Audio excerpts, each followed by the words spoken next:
Okay, this is where we're starting. Guest language is state of the art for WebAssembly in 2026, at least as far as I know.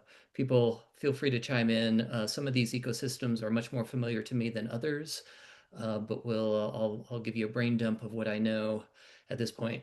So I kind of split this up into two sections. The first one is about core WASM and component model features, which are either in progress or on the roadmap, which are of particular interest for implementing guest tool chains or extending the capabilities of guest tool chains, and not just the tool chains, but the ecosystem surrounding those tool chains, third-party libraries, database libraries, that sort of thing. So we'll look at that first, and then I'll go language by language in the second section to talk about where we're at with WASM support, and in particular kind of component model and WASI support in those languages. And then if we have time, we'll do a little Q&A as usual. Okay, so first features coming down the pike for core WASM and component model that are relevant here. We were just talking about this, exception handling. Thanks to Chris for the implementation. Sounds like we're not at tier 1 yet, but getting close, and could get close very quickly depending on priorities. This has already yielded dividends for some ecosystems. Set jump, long jump has been something that previously could only be achieved using an asyncify kind of CPS transform. Now we don't need to do that. And Ruby and MicroPython and Lua all are examples of languages and tools that can really benefit from that. The other big thing is C++ exception handling support, which is not officially part of WASI SDK yet, but we're getting close there. Alex created some experimental builds. I put the slide deck in Zulip, so you can click on that link to go grab that build if you're interested. And that's obviously important for the C++ ecosystem, but also the Python ecosystem. Cython, when you tell Cython to generate C++ code, it will unconditionally use exceptions. You can't turn that off. And so that means very popular packages like NumPy and Pandas are blocked essentially on this support. And so it's going to be very exciting to have that land. The other big thing coming down the pike for core WASM is Promise integration implemented and stable in Chrome. My understanding is it's experimental in Firefox and in Node. And Safari, the Apple folks have very recently, they were pushing back on it, but it sounds like they're on board now. So that's coming. So all the major browsers should have support eventually. And just like with exception handling, this means for a lot of languages that we can ditch the CPS transform, no longer use asyncify and the performance and code bloat penalties that implies. And it also serves as foundation for JCO implementation of component model concurrency, and then eventually, of course, browser native component model support. So super exciting. And we'll talk a little bit more about that in the context of stack switching as well. Just-in-time compilation, there is a proposal out there not implemented anywhere. I'm kind of interested in it. Whether it's actually relevant for serverless and embedded contexts is another question. I think it's still very interesting. Some languages are and tool chains, if it kind of comes to fruition, are going to be very interested in it. In the meantime, we don't need that. We do have Weevil, which is Futamura kind of projections, if you're into that lingo, partial evaluation, basically doing ahead of time loop unrolling, so to speak, of the interpreter loop. And Tomasz has recently revived its use in SpiderMonkey and has seen some great results there. So hopefully that lands soon. I would like to, at some point, experiment with it in componentized Pi, and see it be utilized in other dynamic languages as well. I mentioned JSPI. Stack switching is kind of the core overall feature, independent of JavaScript, that would really provide flexibility of managing multiple stacks and switching between them.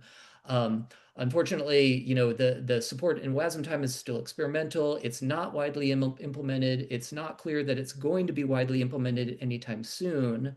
The good news, though, is that we've anticipated and sort of polyfilled it in a sense with the design of component model concurrency, and that in combination with JSPI can get us basically where we need to go for a lot of languages with using today's runtimes. On the component model side, of course, you've already heard a lot about component model async functions, streams, and futures. The idea here is idiomatic, composable, polyglot concurrency. P2 had sort of a homegrown kind of concurrency model, but it wasn't composable. It was not necessarily idiomatic without a lot of boilerplate on top. And because of lack of composability, the polyglot aspect was kind of limited. Um, on the host side, it's implemented in Wasmtime. Jcode's getting close. Victor's doing some awesome work there.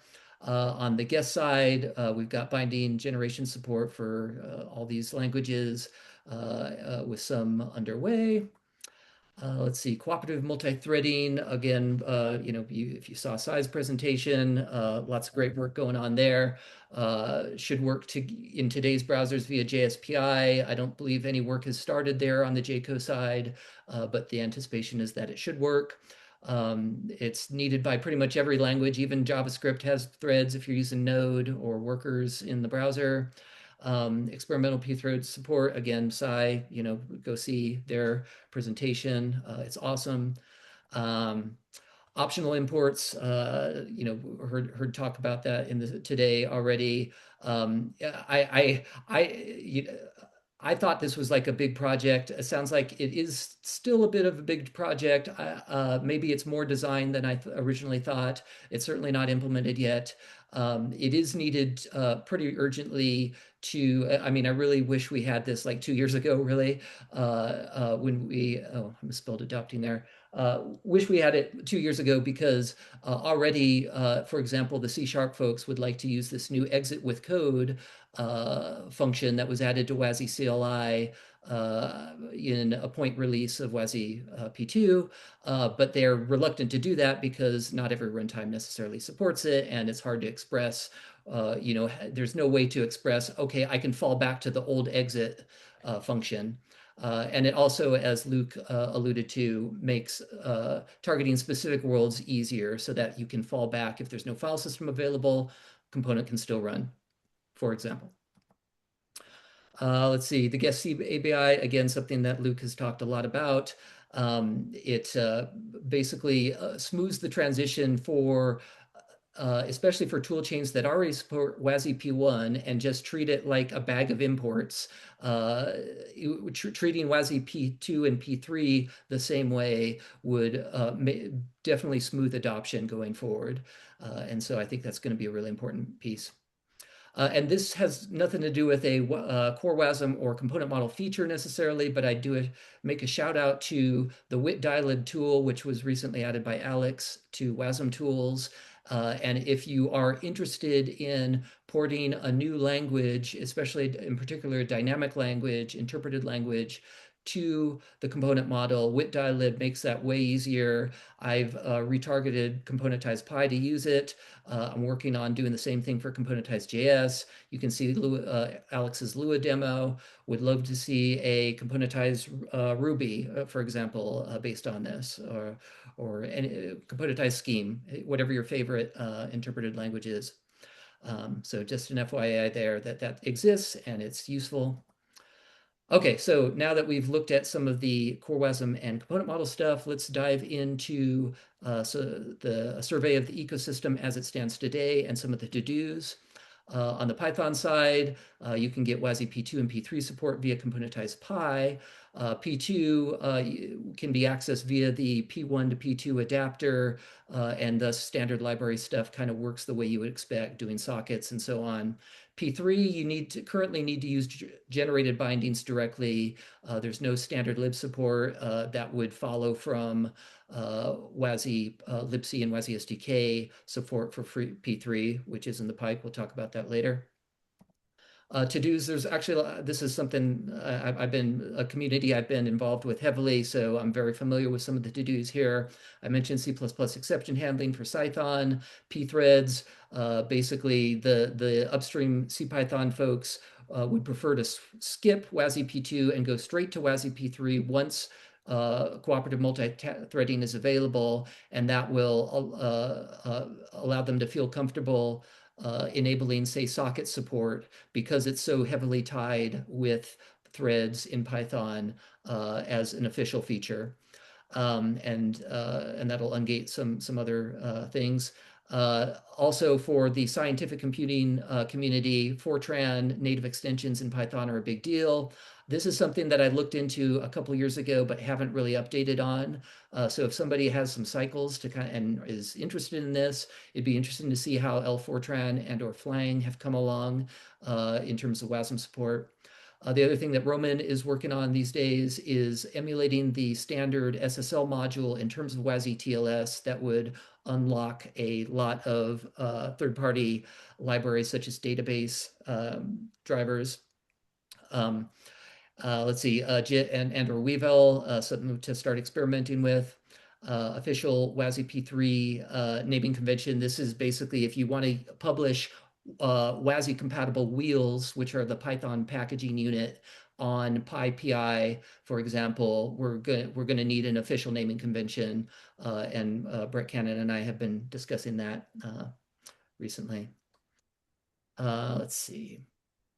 Go status. Okay, yeah, so Go made some real good progress recently. Historically, we've been focusing on Tiny Go. That's had some pros and cons. We're kind of, at least we at Akamai have shifted our focus over to Big Go and have made some rapid progress. With BindGen Go now supports it, including async support. If you do want to use P3, you have to use the generated bindings. I do have a proposal open on the Go project to add official upstream support so that you could use the standard library and get P3 support and full Go routine-based concurrency. And there's, if you take a look at that issue, you can see some examples. To-dos. The big thing right now is the Big Go compiler is based on a sort of a CPS transform to support panic, unwinding, and switching between Go routines. And if you look at the code that it generates, it's very understandable, but it's very big and very bloated, even for simple functions, because of the amount of bookkeeping that they have to do manually. And so switching over to stack switching and or component model concurrency is going to be a big win. I know that the folks on the Google Node team are interested in this already, and may be putting some resources behind it. And then we should be able to piggyback that with our P3 efficient P3 implementation, assuming that proposal is accepted. JavaScript, a lot of, if you check out Zulip, literally in the past few hours, there have been developments. Till's been doing some awesome work there. Tomash, others are eager to pitch in. But experimental P3 support is on the way. Experimental async support is something that I'm working on off and on. I've been kind of focusing on the Rust ecosystem lately, but hoping to come back to this using wit-dilib. Let's see, JavaScript to-dos. It sounds like Tomash has already been making some great progress on Weevil for performance. We want to finish the async and P3 stuff. We also want to find out what the right way to reuse certain parts of Servo without reusing all of Servo for winter CG support, things like fetch and whatnot. And part of that could be upstreaming sort of a modularization to Servo potentially. .NET, I had been about a year or so ago very heavily involved in this. I haven't had a chance to kind of really stay connected lately, but we do have some good WASI P2 support in the Runtime Labs repo. It's not officially supported, but you can use the friendly interface to that is componentized.net or componentized-net. And then we have async and P3 support on its way. I'm sure Scott would appreciate some help with that. I've been trying to help as I can, but not been doing a great job of that. Apologies. But yeah, to-dos, as you might expect, finish that support. Wait for WASI SDK to get pthread support. That's going to be a huge boost for that ecosystem. Another open question is, given that we've been focusing primarily on ahead of time compilation, which is definitely what you want for, best performance. How do you deal with reflection in that case? It can be done. It's just, it's very awkward, and maybe some sort of hybrid between interpreting and AOT might be the answer there. And then the other thing is, if you care about .NET, you might want to talk to the Microsoft folks and tell them you care about it, especially if you can put some money behind that, in terms of, saying you're willing to kind of, I don't know, buy Azure credits and whatnot, if this gets done. Because the more they hear that, the more likely they'll take it seriously as an official target. Rust, Alex will know all the details here, but very quickly, we do have full BindGen support. It was one of the first things we did. In order to support the standard library with P3, we need WASI SDK, just like with a lot of these languages. Mio and Tokyo, after a lot of miscommunication, is landing now. Tokyo should land soon. That should unlock a big part of the async ecosystem in Rust. Our to-dos basically follow from the previous slide. I think another thing that would unlock a lot would be if we had a native TLS and/or Rust TLS support for WASI TLS, in terms of just making existing libraries just work. Not sure exactly what that looks like, but I think it could be valuable. Okay, others which I'm less familiar with and will mainly kind of direct you to other people. The C backend, this is all very relevant to WASI libc. You can use the bindings directly via BindGen C. Christoph is doing some great work on adding native P3 support to WASI libc, and that will complement size work on pthreads. C++, talk to Christoph, doing some great work there. Not sure exactly what the status is. Also don't know the status on Swift, except that people are apparently being paid to work on WASM support and they're taking the component model seriously, which is awesome. Ruby, we've got very solid P1 support, but there's been a bit of a lull there. Yuta Saito did some really interesting experimental work for component model support, but I think that has been sidelined as they are shifting their focus to Swift. Kotlin, Salim is on this call. Definitely talk to them about this. My understanding is it's mainly blocked on exception handling in GC, hence the questions just in the cooler chat. My understanding is Scala is in a very similar boat. Java, boy, that's been a roller coaster.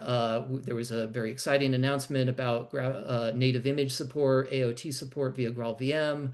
But then later in the year, Oracle basically said, Java on GraalVM just isn't going to be a thing anymore. And it's hard to imagine a Java solution that doesn't involve Oracle's cooperation in some way. So your guess is as good as mine what the future is there.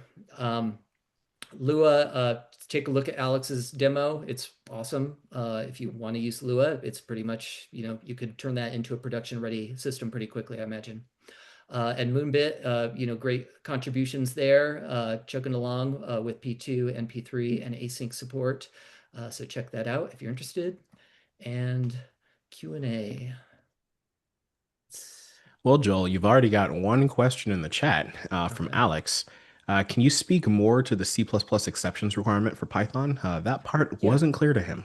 Yes.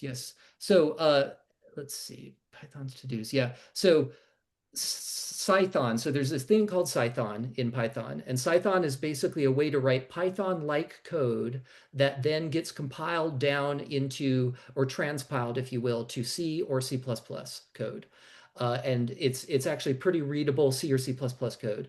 The C, if you're using the C backend, no problem. Don't need exceptions. You're good to go. If you're using the C++ backend, which is in fact what a lot of people use and what a lot of the popular packages like Pandas and NumPy use, you get exception handling and you can't turn that off. You can, if you're like really ambitious, go in and edit the generated C++ code to not use exceptions. I've done this.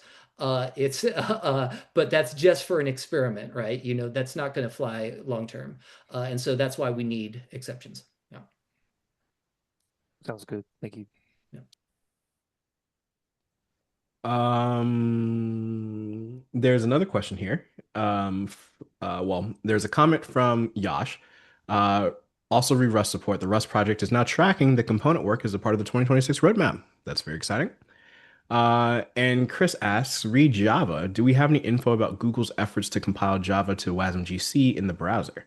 Is it a subset or dialect? I wish I had an answer to that. I have not been keeping on top of the Java news.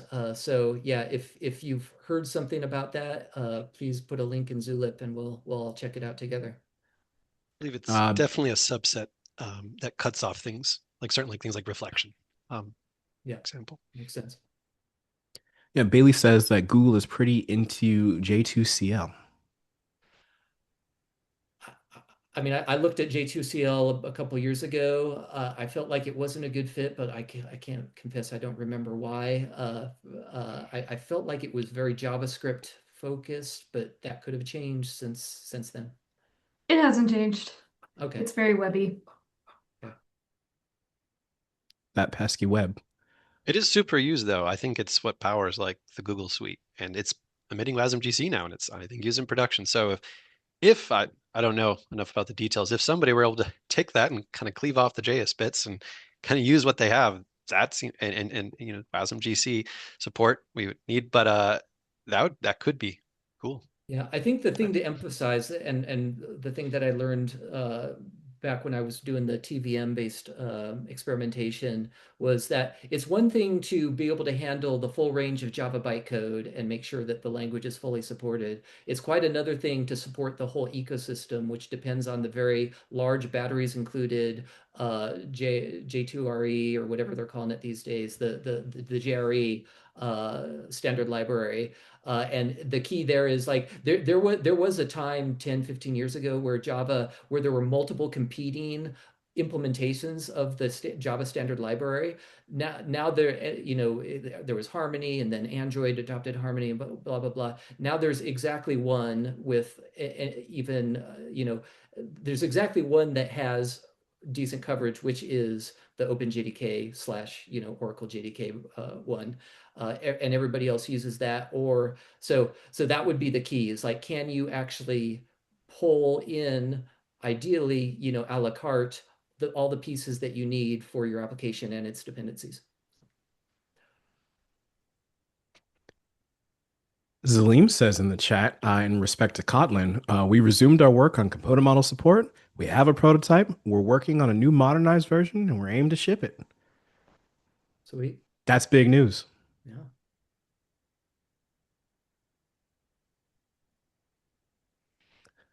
What other questions do y'all have for Joel?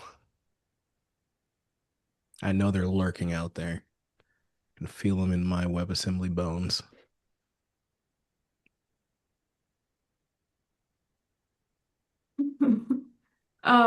Joel, are there places that you think that somebody that is a new contributor could come in and really help out? Yeah, definitely in Python. I know folks at Fastly have reached out. Roman reached out. There's a lot to do that's very parallelizable. That could unlock a lot of stuff. Where's my Python slide? Yeah, I mean, maybe, and even maybe some of these can be, broken down into also parallelizable things. But yeah, anybody who wants to experiment with Fortran, the JIT side, I mean, the Weevil thing would be awesome, especially now that CPython does have a JIT. People are the cultural expectation may start shifting, which is previously the attitude was Python is slow. If you need it to be fast, use a native extension written in C, etc. Now the expectations could start to shift to actually you can do fast stuff in Python, in which case Weevil is going to, or equivalent is going to be essential potentially. So yeah, there's a lot in Python. I'm sorry, was your question specifically about Python now, or did I just fixate on Python? I like you fixating on Python because I care a lot about it, but Okay. I guess it was more if somebody wants to take on work, Yeah. what venue, what forum do they ask about that and try to figure out a good place to get started? Yeah, I would say on the guest languages Zulip channel is probably the best place to jump in, and you'll get directed from there. Speaking of which, on Zulip just now, Brett Cannon just posted a link to his to-do list with which has stuff people can help with right now on Python. So there are ways for all of you to get involved, and we'd love that. We got time for another question or two. There's so many languages out there. I'm certain there's more questions about them.